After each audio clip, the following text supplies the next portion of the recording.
Hello, hello, hello. This is Gresh from the IAM2759 podcast, and I have an awesome guest on the show today. I have Hector Santiesteban. Hector, excited to have you on the show.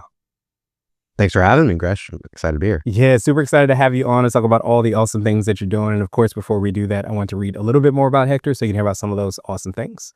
So he's the founder of Amplify Media, where he's helped dozens of businesses leverage media to grow their bottom line. He's a father of two young kids, lives in Southern California, and has worked in sales and marketing since he was 17 years old. And I had the pleasure of being on Hector's podcast. It was an awesome conversation. We got to connect a little bit and learn about some of his philosophy, which I'm super excited to kind of dive into around podcasting and media and all those things. But I was listening to one of his interviews and it was really cool because I'm a big believer in that. If you don't know who you are, go back to what you did as a child. And I'm sure we'll probably dive a little bit into this, but seeing those seeds planted and how that has blossomed into all the awesome things he's doing is going to be super phenomenal. So Hector, excited to have you on the show. Are you ready to speak to the IMCO community? Let's do it. Let's get it started then. So to kind of kick it off a little bit, I rewounded the clock. I touched on it a little bit. Let's rewind the clock, hear a little bit more on how you got started with a Call Your CEO story. Yeah, I guess it goes back to, I remember it's probably like the 2001 Super Bowl. The Denver Broncos were playing, I don't even know, but they won the Super Bowl. And I remember my parents used to always have a Super Bowl party. And so they would pack like 60 Mexicans into this 3-bedroom house, and everybody would be in the living room. There'd be no seating, people standing in the hallways. And usually that's during the game. That was pretty normal. But what was interesting is that this was John Elway's last game, and everybody was still stuck glued to the TV listening to his post-conference interview. Yeah. And I was so fascinated because there's all these people listening to this guy who was a quarterback just talk. And so I was probably 7, 8, right around that time. So I go, oh, I want to be a football player. I want to be a professional athlete. If all these people are listening to this guy and they care what he says, oh, okay, well, I'll be an athlete, And so I took that path. I didn't know I was going to be 5'6" and 160 pounds and very far from a NFL roster. But it was the first time that I started to see that people, they paid attention to, what today people call influencers, or content creators. And I got, out of high school, I ended up getting a sales job and became a sales manager and sort of went on this sidetrack, getting into the sales world and built a huge sales organization and a lot of accolades and that sort of stuff, and realized that wasn't going to be it wasn't for me. I was sort of this soulless sort of 25-year-old who had more money than any 25-year-old should ever do, but spent all that money looking for impact and looking for purpose and looking to sort of find myself. And so when I found out I was going to have, my ex was pregnant with our first kid, I knew that I had to find something else to do for work, because I was spending 60, 70 hours at the office. I was miserable, and I just knew that it wouldn't allow me to be the sort of parent that I wanted to be. And so I read a bunch of books in 2015. I read 50 books that year, and that was when Gary Vee was sort of coming onto the stage. And so that was one of the books that I read, and I, sort of figuring out what path was going to be next. And what was interesting is I saw that, he wrote a book called Jab, Jab, Right Hook. And it was this I don't want to call it a Bible, a manifesto, a book on how to leverage social media to grow your business. And I go, well, this is sort of revolutionary at the time. It was 2014, 2015. And so dove into that world, dove into online marketing and internet marketing, and sort of did everything under the sun to try and make money. We had a website agency. We did paid ads. We did branding. We did logos. I mean, literally, if someone would pay us to do something, we'd be like, sure, we'll do it for you. And kept sort of pivoting and trying to find our space. And in about 2018, I had somebody come to me who had said they had this podcast, and, can you help me make the little clips for it? Can you make the little videos for it? And I said, sure, we know how to video edit. We know how to make the little clips and whatever. And then I had another person come to me, and another one. And by I looked up, and all of my clients were sort of podcasters doing social media for them. And I was like, there's something to this podcasting thing. And this is before podcasting was like popular, but it was back then. I still had to explain what a podcast was to people. I was like, it's sort of like Netflix for your radio. And I was, that's sort of how I explained it. And they were like, I kind of understand what you mean. But as sort of, that developed, the podcast ecosystem developed over the next several years, and then they had a big boom after COVID and such. We started leaning into it, and so we vertically integrated, and we went from a podcast marketing company to a podcast production and media company where we do the full stack for podcasters.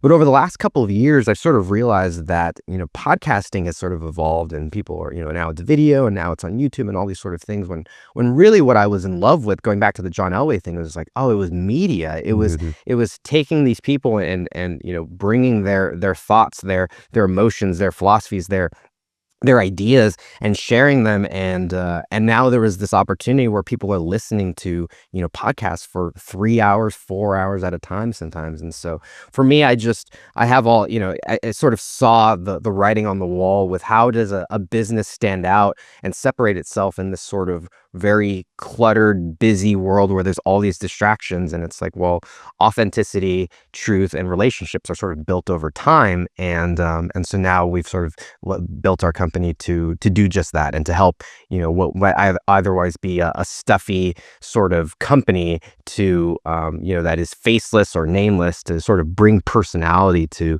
that company, to bring real human connection, authenticity, relatability to a company.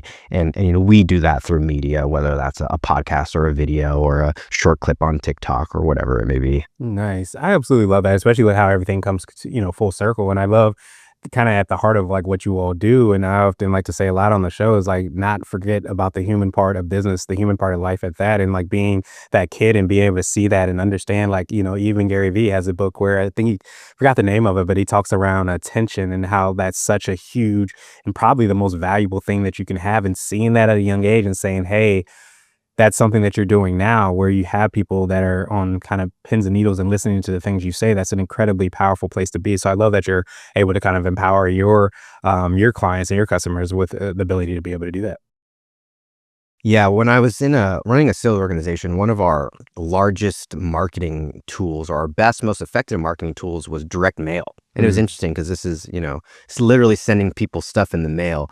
But I would spend 30, 40 grand a year on this. Mm-hmm. And, it was great because there was a return.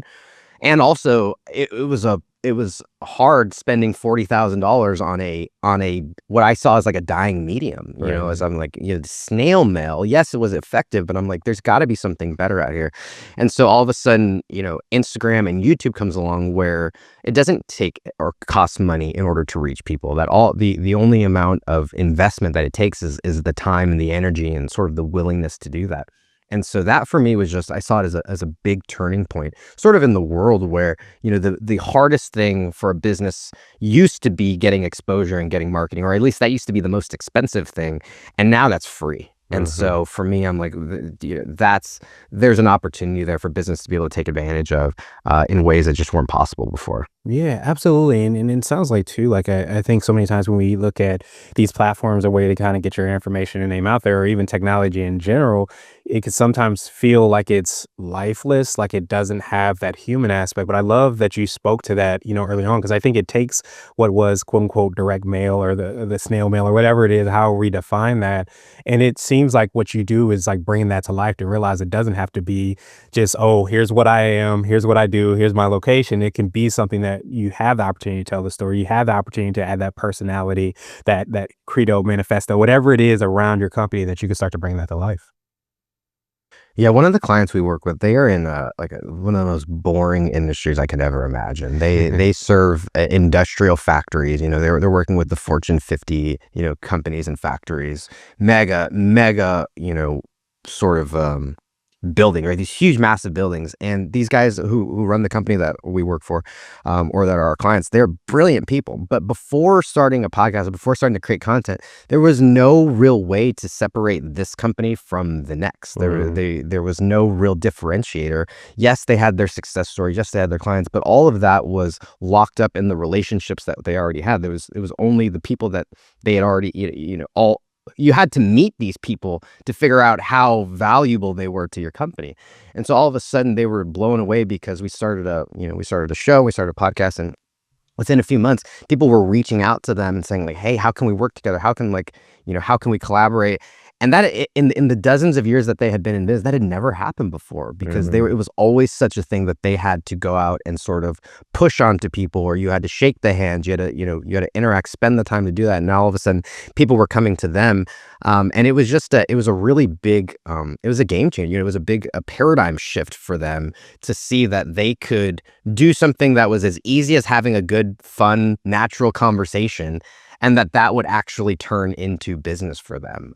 But it does when you're able to show your relatability, your authenticity, you're able to show the value, the insights, the way of thing, like whatever it is, especially in a lot of commoditized industries like legal or accounting or consulting, or the only thing that separates the individual is the individual. The service oftentimes is the same, but it's the connection or the relationship, or that the way that person thinks that makes them want to hire that person.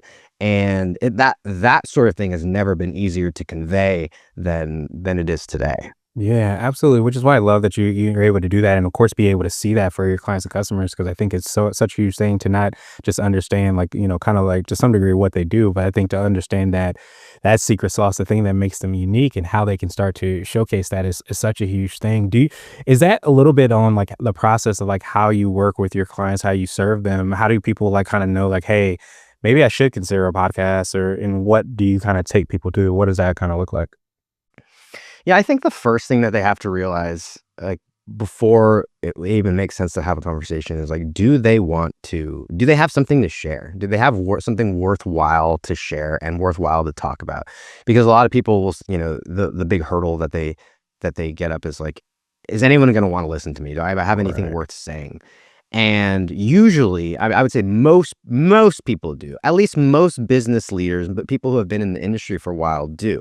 The clients that I was thinking about and I was just talking about, they had been in business for almost 20 years, and so there's a vast wealth of information, insights, and experiences that those people have developed over that time that don't live anywhere else except their brain. And Mhm. so just having them realize that they have something worth saying is huge. The other part of it is a lot of people, they realize that and they go, I've been doing decades of, I've had decades of experience. I want to turn around and I want to help, I want to help the next person or help other people who are getting started or who can benefit from that sort of information. And so I think that's sort of the first thing. And I can't really get them to make that sort of decision. They've sort of Right. got to want to make that on their own. But assuming they do, and assuming they realize that like, hey, I've got a message to share, whether that's an inspirational message, an educational message, whether that is even a message that can help their business. Okay. So if we've nailed down that, then the next part is like, well, who's going to listen? Who are we talking to? And this tends to, there's a lot of business owners who go, well, my product's for everybody. And there's like the old adage that like, you make something for everybody, you make something for nobody. Right. And I think it's even more particular in media, because I was talking to a prospect recently, and he was saying, I want to target, 35 to like 60, or you said like 25 to 60-year-old men. And I'm like, okay, cool, that's fine. But can you think of a song that a 25-year-old and a 60-year-old guy both listen to today? Like, can you think of a TV show that a 25-year-old is watching and a 60-year-old is watching? They're living totally, completely different lives. They have different interests. They have different personality. Like, everything is totally different. And so to try and make something for the whole group is it ends up becoming too vanilla, and it ends up becoming something that isn't for anybody. And so that's sort of the first thing, is like, who are we serving? And then really like getting into they are uh what are they experiencing? Because one of the cool things about media, and whether it's a TikTok video or a podcast or a YouTube video, is that you can sort of reach out to somebody, and everybody who's listening to this has probably had this happen, where they're scrolling through something and they don't know who the person is who posted it, but the content is so relevant to them. It's like, it almost feels like it's meant for them, that Right. they'll stop and read or watch or listen or whatever it is. And it's less about who the person is and more about that the content is speaking to what that person is going through. They know that person's problems. They know that person's, situation or their challenges or whatever it is. And so if we can really get into the minds and into the heads, into the lives of their listeners, well, now we've got a chance to to get them to pay attention, even if they've never heard of us before. And so that's sort of the first, like, you know, I'd say the first step is like really honing in on what we call it our, our ideal target listener, but like who is that person that we want to listen to the show? And if it's not just one type of person, can we create a couple of buckets, to really identify those people? And then the next step is like, okay, it gets so much easier because it's like, well, let's just make content for them. Let's just Mhm. create stuff that those people are going to resonate with. Yeah, that's such a huge thing to be able to kind of do that. And I think I imagine that you probably come across people that, like you said, the 20 plus years of experience and this knowledge. I imagine that there are a lot of people that have that imposter syndrome that probably say, no one wants to hear from me. But when you have that experience and you've been in business for that long, I imagine being able to kind of extract that is probably invaluable to be able to kind of hear that information. But then on a deeper level, to be able to know exactly like who you're speaking to, who you're serving, and to be able to kind of like explain that, I think after you do that, probably beginning work, so to speak, which I imagine is always like you're always probably doing it. But at the end of the day, when you start to get a little bit more clarity, it probably makes it easier to, I imagine, be able to kind of do the show and create content and just have those conversations. Yeah, because you're able to know you can know what those people are wanting to hear, and that list gets so much easier to make. The topics get so much easier to create. The types of guests that you can bring on become so much easier to identify. But it really starts with figuring out who do we want to listen. Yeah, absolutely. Such a huge question. So with that, what would you consider to be what I like to call your secret sauce? And I wonder if it's a combination of what you kind of chatted around, because I feel like you have this ability to be able to not just understand, obviously, like what podcast is. I love the analogy, by the way, the Netflix for radio. That goes together perfectly. I'm gonna start stealing that from you. But I feel like your ability to be able to explain what that is, and it sounds like to be able to have that understood by clients and say, okay, I can do that. Do you feel like your ability to just kind of simplify that and understand that is part of your secret sauce? Yeah, I think so. I sort of I my idols, or my people that I grew up sort of idolizing, were the Walt Disneys, the Vince McMahons, the Ted Turners, the people who created networks of content or created lots of different content. And I think mostly what I'm learning now is that it's the stories that make all the difference, right? It's this ability to connect via storytelling. And so I think, yeah, my secret sauce is being able to see how do we make the content fit into the business, because anybody could go in and just create a podcast and just talk for an hour and put up a bunch of episodes, but very few of them will have it integrate into the business. I see a lot of podcasters where they end up creating a show that runs like almost like this parallel train track to their business, where if there's two train tracks that are parallel to each other, they never actually cross over. And so you have this show which is taking all this time, it's taking all this energy, it's an investment both of money and time, but it doesn't actually feed into the business. And then you have your business activities, which are, they basically are separate from each other. What we try and engineer is how do we create sort of a waterfall effect where the time and the energy that we put into the into the podcast, into the media, well, that actually funnels and flows into the business, creates a return, creates an ROI, and thus, allows more opportunity to reinvest into the show, whether it's time or money. But that's sort of an intentional engineering, if you will. Like, it requires structure, requires a little bit of strategy to make sure that the business, or excuse me, that the podcast is actually feeding the business. Because again, that doesn't just happen on accident. Has it happened, with less intention and less effort? Sure. And do people fall into it by accident? But I don't think that that's the vast majority of cases. Yeah, that makes a lot of sense. And when I was listening to one of your other interviews, I think that's one of the things that you said. You said you love working with those people that actually, you know, have the business. And I think so many times it seems like, with podcasting, it could be backwards where you create the podcast and you figure out what the business is. But I think you said that you work very well with those people that have the business, probably have that 20 plus years expertise, knowledge, or whatever it is, and just are looking for a way to kind of humanize that or bring that about out and about. So it sounds like that's a little bit more of like who you serve most. For sure. Yeah. I think like media as a business model, I think is a dying sort of business model, in the sense of people think, oh, I'm going to start a podcast. I'm going to get a bunch of sponsors. I'm going to be the Joe Rogan.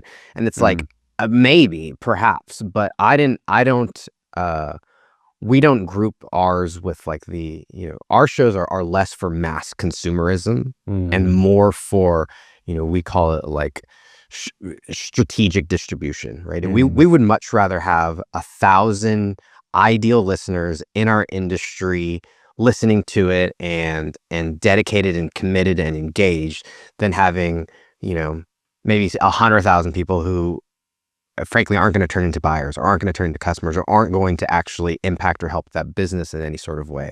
Because sure, there are some vain and there's a bit of vanity to starting a podcast, but that's not the reason, that's not the benefit, or at least that's not what we tell people to get into it for, because downloads and rankings, like my sort of saying is like downloads don't equal dollars and Mhm. rankings don't equal revenue. And Yeah. it's like if we're going into it just for the vanity and just to feel like we're a celebrity, then there's probably other methods or other things to do.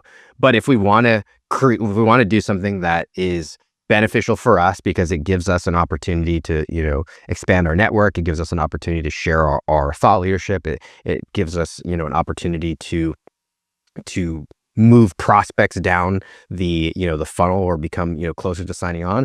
Well, awesome. And it's also fun and it's also engaging and you enjoy it and it's an opportunity to connect with, cool people in the industry. Well, like, great. But if we're just going in it because it's a popularity contest, like that's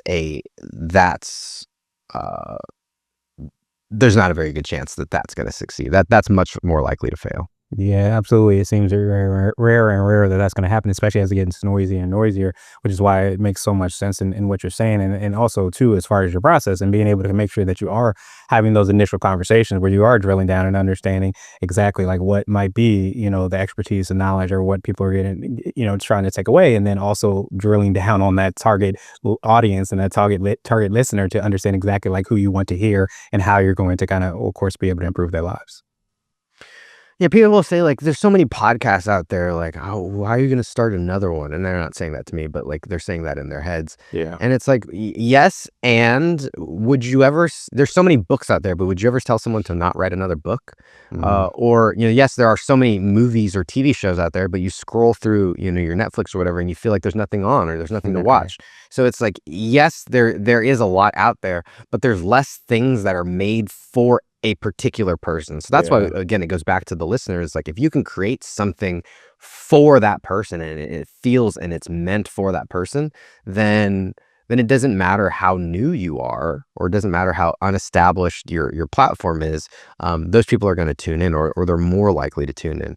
And so, yeah, that's why it's always so helpful to have the business sort of established first, when you're getting into it, because those questions just become so much easier to answer, as opposed to, I actually just got off a call right before we hopped on this, where they started the show really doing what you said, where they're just like, we're going to put out good content, we're going to put out good stuff, and then the business model sort of developed after that. And now we're sort of backtracking. We're trying to, not fix things, but we're sort of trying to correct Tweak it. things Yeah. that, weren't established at the beginning because the business model wasn't already there. Yeah, and that's such a huge thing. I love that you help out with that, and it's a lot of times you realize that maybe some of the big part is that connection piece, which is at the essence of being human and being able to kind of understand this is the content I'm creating, or I want to create, or I think I create, and this is how it can improve your lives. And when you can speak to that person, you don't get those situations where you hear people say on Netflix, "There's a million things here, but why isn't there anything for me?" So I love that you're able to kind of connect those dots. So wanted to switch gears a little bit. And I wanted to ask you for what I call a CEO hack. So this could be like an app, a book, or even a habit that you have. What's something you lean on that makes you more effective and efficient? Right now, it's AI for me, and for me, I really love leveraging AI as sort of a thought partner, in the Mhm. sense of, a lot of people will use it to write stuff for them. I use AI mostly to ask me questions and get me thinking about stuff. And so what I will do is, one of my mentors, Jeff Woods, he sort of popularized this idea that before getting an output from an AI, whether it's ChatGPT or Gemini or whoever you use, make it ask you questions. And so it'll say, ask me questions about this. the little hack is give it a maximum. So I say like 3 at a time with like a max of 15, because otherwise it can get overwhelming. But Right. then what I'll do is then I will take those answers and I'll actually voice note those answers into my iPhone. I'll transcribe those answers and then put those back into the AI, so that I've got it's got my sort of my idea dump in there. And it's much easier than me typing the answers back. But now I'm able to really get some depth into my responses. And at the end of it, now I'll do 3 or 4 or 5 voice notes to back to the AI. And now I've got it has such a deeper sense of my context, and the output that it gives me is so much better. But oftentimes what I find is, just in me articulating and me verbalizing those things in my head, that is like 80% of the magic. Right. Just be giving me the chance to think through these things and go, oh, that maybe that doesn't sound right. This sounds better, or whatever it is.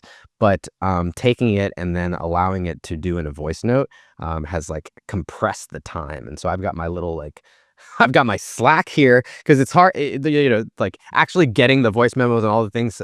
Took me a little while to get the system down, but I've got my Gemini on my computer, and I got my voice memo, and I'll Slack it to myself, and then it shows up on my computer on Slack, and so I copy and paste it into the AI, and so it's like everything is running, much smoother. But I'm able to give so much better context to the AI, that the stuff that it gives me back is great. And sometimes I don't even use that stuff, because all I needed was just for me to get stuff out of my head. Yeah, and that's such a huge thing, especially as a, entrepreneur, founder, CEO, whatever title we might give. There's so many like ideas or things that you're working through, problems to solve, whatever it might be, that we kind of have to sit through that. But I think, as you kind of alluded to, prompting ends up being one of the best things to maximize the opportunity within AI, no matter the tool and whatever it is. But I think often just thinking through those things ends up being the biggest gift. And I think we sometimes don't create enough space for us to do that. So I love that system, because at the end of the day, you're trying to think through those ideas. You want to know, like, what things am I missing? Because I know the thing that I might want to have prompted or have created, or that output, but I may not know the questions that I'm not asking. So being able to kind of go through that exercise, get that response, answer that, and then feed that back into it allows you to get a better output. But frankly, as you said so well, the gift might actually be being able to kind of just think through those things at a whole. Yeah, and I'm a very circuitous thinker. The listeners are going, yeah, we fucking know. But like my brain is just like, it's all over the place. And so my team it's always been challenging for them to sort of synthesize my ideas, or for us to get to the end and be like, okay, so what do you want me to do? Like, so like, you said a lot there, but like none of it, like, I got it, but I don't know what to do with it now. And Yeah. AI has also been really good at taking those very verbose, circuitous sort of thoughts and rambles, and being able to really crystallize and structure them, so that now my team can go, okay, here's what I need to do with it. I've actually got my 3 steps, or whatever needs to happen. And similarly, we do that a lot with our meetings, or our team calls, where we're on the Google Workspace, and so the Gemini hooks right into the Google Notes or the Google Meetings, and we'll take that and then run that same thing where, okay, go through this, figure out what actually needs to happen from the meeting today, and then is there anything that we can put into like our company wiki? Like, are there any organizational information that we can grab from this meeting and put it into our records? And so that has been, I think that would have been impossible maybe to do, or you would have need someone extremely well skilled and well paid in order to do that. Now that can be done in a couple of minutes, and we have this sort of growing knowledge base of things that have they were like decisions that were just made on a meeting, which otherwise that knowledge would have just fallen all over the wayside, or maybe the people who are there, they hear it and it sticks with them. But now we're able to take that knowledge and put it into something that future employees or future team members can come in and go, okay, here's how things run, here's how we do it. And so I really love that taking our verbal incoherence, sometimes processing it into something that actually makes sense for someone to come along later and utilize. Yeah, that's such a huge thing, especially those blind spots, because every business has it, every person has it. And I think sometimes it's hard to get outside of that to be able to, ask questions or to be able to consider, like, hey, could this go into a company? Can this be kind of codified so that every person within the organization is doing that same thing? And sometimes we can like lose sight of that because we maybe heard one thing during the interview, or maybe we had a question that we wanted to ask for the last 10 minutes or so. So we're not focused on those things. So to be able to kind of document that and to create that opportunity is such a huge thing because it allows you to be able to build a stronger and better business at the end of the day. Yeah, even I've been using it recently for like sales calls where, I'll take it and my challenge used to be staying present with the call and being absorbing everything or taking notes. Notes. And It it was was sort sort of of one one or or the the other. other. And now I'm able to just know that the note taker is going to take the notes and then afterwards I can go back and review it and prompt in, give me, what were the challenges? What were the obstacles? Like all the sort of things that I might need to, have pulled out and extracted throughout the call. I can ask the AI to do it afterwards, and it seems to be doing a much better job and allows me to be much more present on the call, knowing that if I miss something, that it's still grabbed on the recording.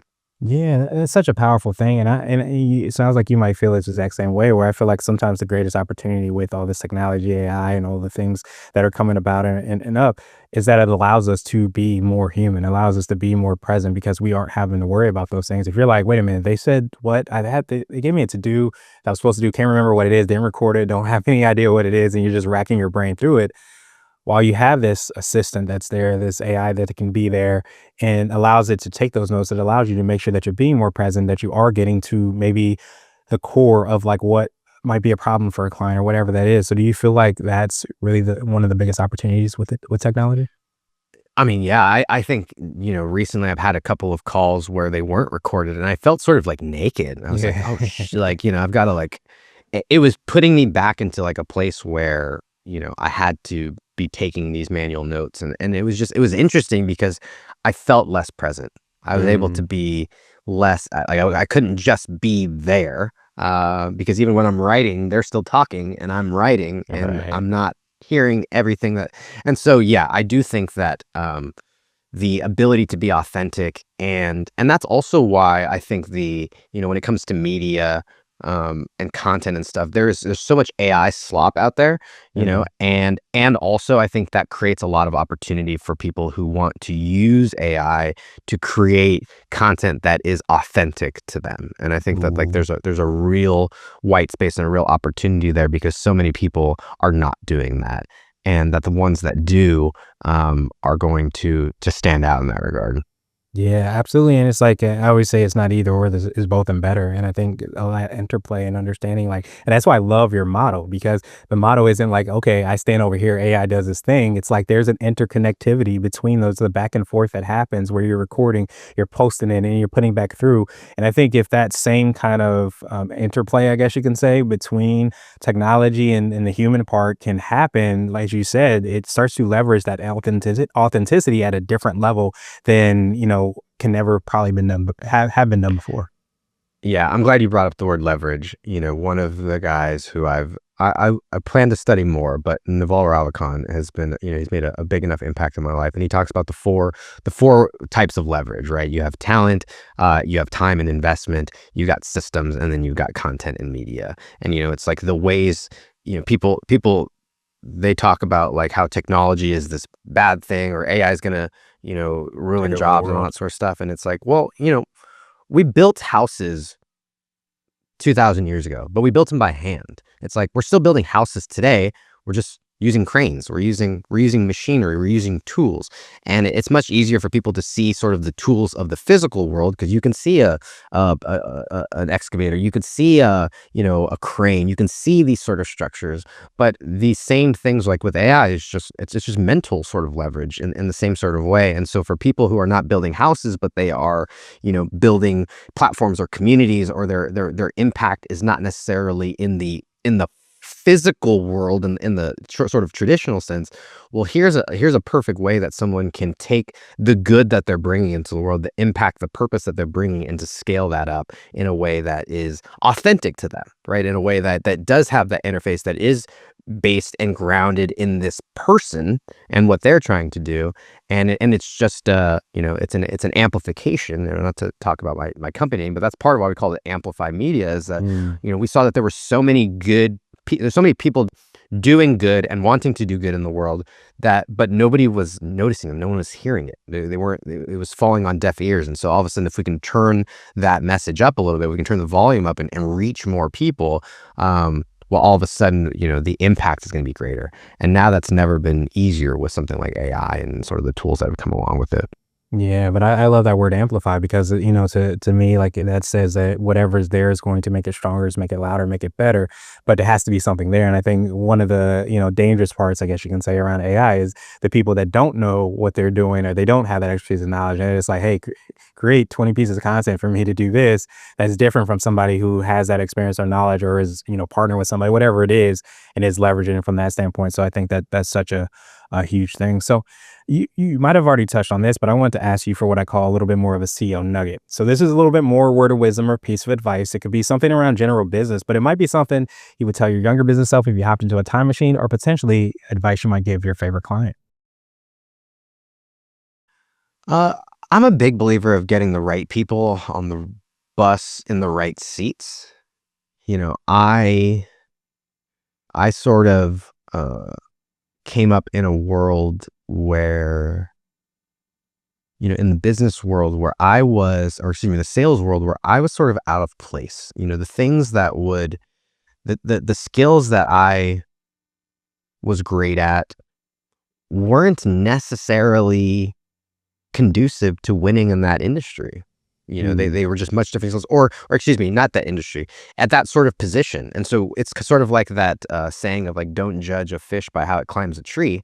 It's like I'm looking at all these, I'm hanging out with all these cats who are freaking good at climbing trees, and they're getting all the way up, and I'm sitting at the bottom flopping around going, why can't I climb up? Thinking that there's something wrong with me, thinking that there's something, that I'm flawed in some way, or that I'm not good enough. All these self-worth sort of things start to creep in when I go, oh, actually, I have a different skill set. My skill set is better in this regard. My skill set is better over here. And so just understanding that, and there's all the tests, whether it's Colby or Wealth Dynamics, or, I'm a big fan of Working Genius, but just really starting to realize that in the same way that a chessboard has different pieces, and there's it's not like a pawn is any like less significant than a bishop, but they have different skill sets. They have different abilities. They have different uses, and they're all well dignified. And humans are all, they're all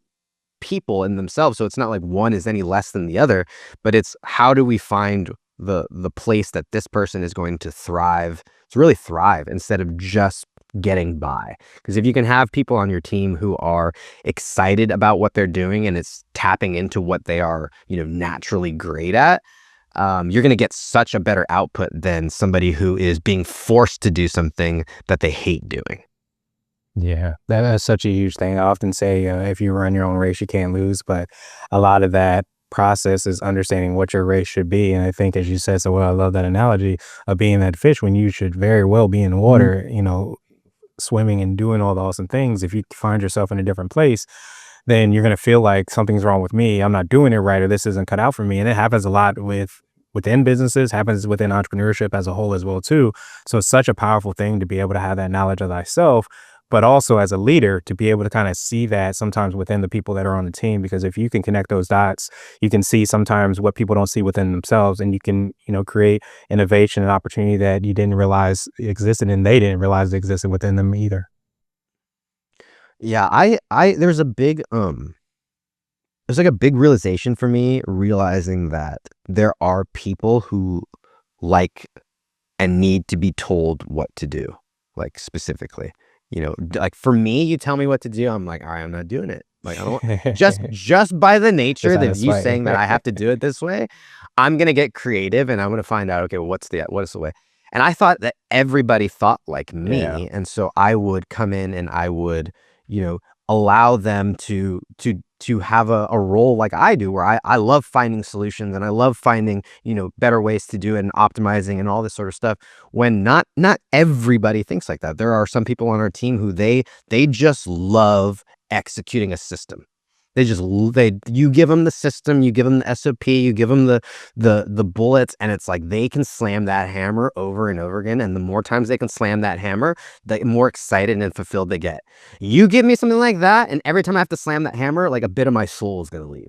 If I'm like, I can't tweak this, I can't change it, I can't innovate, I can't ideate on it, like that's gonna be soul sucking for me.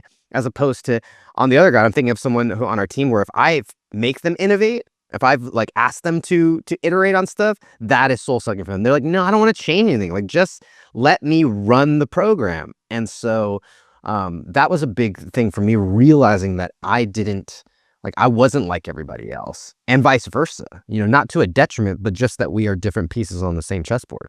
Yeah, and then you need both pieces, and I think that's the big thing, is that if you don't have anybody that hammers the nail, then you have all the ideas in the world and the innovation and creativity and thoughts and pivots. But if you don't have anybody to actually execute on that, that doesn't happen. And vice versa. If you're hammering the nail and you realize that, hey, what are we actually building? Where are we going? You don't get anywhere. So I think it's understanding both of those things and understanding like where people are and how you can kind of put those puzzle pieces or those chess pieces, together, is such a huge thing.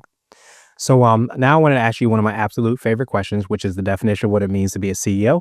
Our goal is to have different quote unquote CEOs on the show. So Hector, what does being a CEO mean to you? A CEO is someone who is a leader of people and a leader of organizations, right? I think like for me, when I was I used to call myself a CEO, but I was the only one on the team. And so, I think that is, maybe someone can call it that, and fine, you're serving in that role. But I think a CEO really starts to come into play when people become involved and you're leading people towards a sort of a common goal, right? A common outcome. And I think that sort of needs to be more than just providing a service, right? That an executive is, a chief executive officer is someone who's creating something. And I think the other side of it is that chief executive means that there needs to be other executives, right? That there are other leaders. And so ultimately, once a CEO gets there, it's a leader of leaders. And that, I think, is sort of what it becomes. Nice. I love that definition, especially that leader of leaders, because you realize you get to amplify, you get to see, further by standing on the shoulders of giants, so to speak, by having those people in place and be able to kind of understand that. But that human part is still something that's so evident in terms of being able to kind of lead and create change and make impact at the end of the day. So truly appreciate that definition. Of course, I appreciate your time even more. So what I wanted to do now was pass you the mic, so to speak, just to see if there's anything additional that you can let our readers and listeners know. And of course, how people can get a hold of you, find about you, the team, all the awesome things you're working on, your podcast. Let us know where you find you. Yeah, I think the thing that I'd say is like everybody has a show in them, or everybody has a message worth sharing. Even the ones who think that they don't, they do. And for me, I found that just talking is the easiest way for me to share that message. I was also in speech and debate and theater in high school, around the sports, when I couldn't play sports. And so for me, just getting that message out was always, it felt like if I didn't, like something was wrong. And I think there's a quote from the Gospel of Thomas, and I'm gonna butcher it, but it says something to the degree of, that which we express will save us, and that which we keep outside will destroy us. And it's like, we all have these things that we know are supposed to be out and in the world, but we're not doing it for whatever reason. Fear, insecurity, you mentioned imposter syndrome, all these things that hold us back from putting that message out there. And I think that is a big challenge. And so when someone realizes that, oh, I'm not alone because I feel insecure, or I'm not alone because I have this imposter syndrome. No, everybody, if you don't have that, that's where you border on Yeah, those are the sociopath.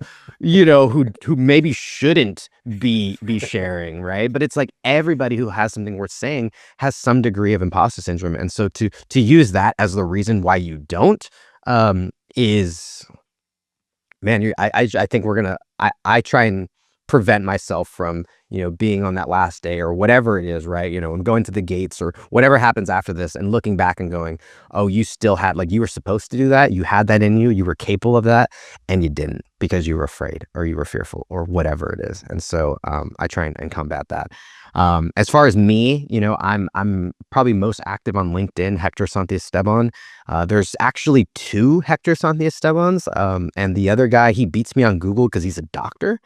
So, but I've got him on LinkedIn. So you can find me on LinkedIn. Our website is amplifymedia.com. We're spelled Amplafy because I started the company when it was cool to misspell things. And I also grew up in LA. And so that was also, a little testament to my, those who are watching the video, they can see my Lakers hat here. Mhm. And then also, if you go to our website, I'd be happy to spend some time with any of the listeners and go over and talk through your media strategy, or if it wants to be a podcast, whatever it is, and just help you see how you can take the message and the experience that you have developed over, your years of experience or your years of time, and how that can, turn into some sort of media platform. And that's amplafy media.com. Awesome, awesome, awesome. Well, I truly appreciate you, Hector. Of course, to make it even easier, we're gonna have the links and information in the show notes so that you don't make sure you're not going to the doctor, Hector. You're going to the Hector that helps out with the podcast. So we'll have all that information in the show notes. I love that last message you left us with. I'm a big believer in the parable of the talents, which basically says if you're giving gifts, you're supposed to give those gifts out. You're not supposed to hoard them and keep them, because they're not given to you for you to hoard them. Not given to you for you just keep them in your pockets. They're given to you to give, to send them out, to use them, to show like what is potentially possible. So leaving us with that reality that we all have a show within us is such a powerful thing. And I think if we start to realize that we do have talents, we do have gifts, we do have abilities, something that no one else has done in the way that we've done it, it's imperative that you share that out. So I love that you make that easier. You help people to understand exactly what that is. And of course, I appreciate you, appreciate your time, and I hope you have a phenomenal rest of the day. Same.